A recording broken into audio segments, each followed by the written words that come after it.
नमस्कार मंडळी. आज प्रजासत्ताक दिनाच्या तुम्हा सर्वांना खूप खूप शुभेच्छा. माझं नाव आहे गुरुनाथ केणे. आज तुमच्याशी काहीतरी थोडंसं बोलायचं म्हणून मी आलो. मी आजपर्यंत असं कधी व्हिडिओ वगैरे बनवलं नाही, बट आज ती काळाची गरज आहे आणि व्हिडिओच्या माध्यमातून आपल्यापर्यंत मला पोचायचं आहे. मागील 30 वर्षापासून मी इंटिरियर डिझायनिंग क्षेत्रात कार्यरत आहे. शिवाय कन्स्ट्रक्शन वगैरे सुद्धा केलेत. काही 3-4 बिल्डिंग्स मी बांधल्या आहेत. असो, बट सांगायचा मुद्दा असा आहे की जे दिसतं ते विकलं जातं. आजपर्यंत मी माझे जे काही एक फॅमिली मेंबर टाईप जे क्लायंट्स आहेत, त्यांचे रिलेटिव्स, त्यांचे रिलेशन्स, त्यांचे मित्रमंडळी, परिवार यांच्या माध्यमातून कामं मिळवत होतो आणि करतही होतो आणि आजही करतो आहे. तसं काही विशेष त्यामध्ये मला कधी स्ट्रगलिंग करावं लागलं नाही, काही नाही. जे काय मिळतं आहे ते मी समाधानीसुद्धा आहे.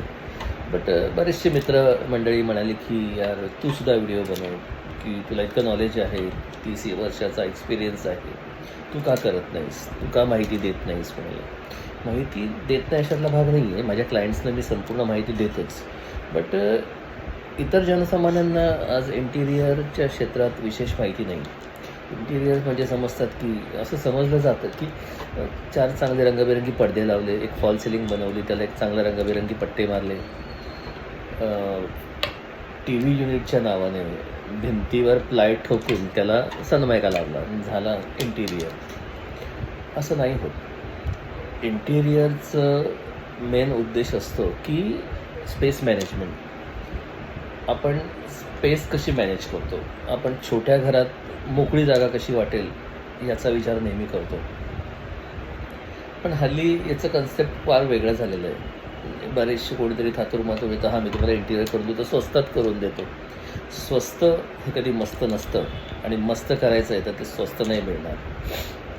हे नेहमीच आपण पाहत असाल की स्वस्तामध्ये स्वस्ताच्या आहारी जाऊन आपण काहीतरी काम देतो कोणाला तरी आणि तो फार वाट लावून जातो आणि मग नंतर आपण म्हणतो या ना जरा ते दुरुस्त करून द्या. ते आम्हालासुद्धा फार नाकीनऊ येतं करताना. त्यामुळे कोणालाही काम देताना त्याचं स्टेटस चेक करा, त्याचा बॅकग्राऊंड चेक करा, त्यांनी किती कामं केलेली आहेत, कशी केलेली आहेत, कामं जाऊन बघा.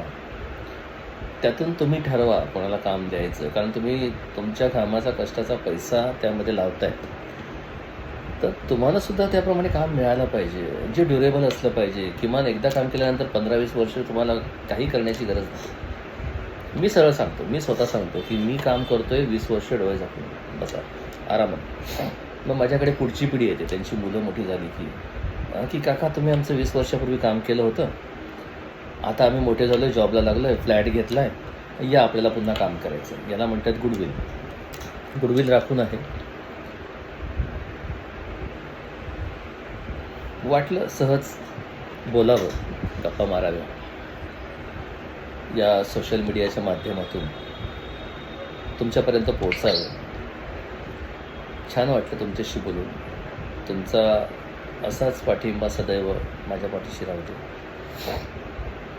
जय हिंद, जय महाराष्ट्र.